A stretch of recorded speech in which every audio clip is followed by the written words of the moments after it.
last race was in the red GTV and I certainly lost, but I couldn't get it in second gear, so I missed that and put it in third straight away. But now I would like to win. So I stepped into the silver GTV and let's see if it's quicker with the different exhaust in the 6-speed manual. We're now going to go 40 kilometers an hour in second gear, and when we hit the white line over there, then it's full throttle straight away, and then whoever wins. Well, let's see.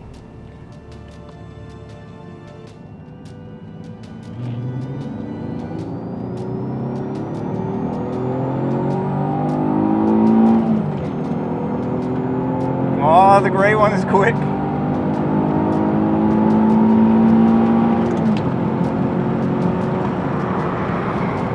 I lost. I hit about 170. Amazing. So, the 6-speed seems to be quicker from the starting line with the extra gear, but the gray one seems to be quicker. Well, it has to shift one time less, maybe.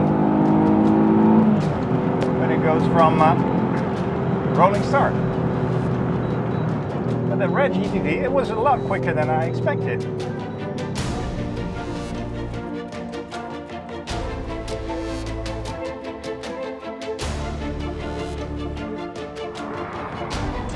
Well, we've done another race just to check, and the darker gray GTV is still faster than the silver one. So, yeah, 5-speed beats the 6-speed.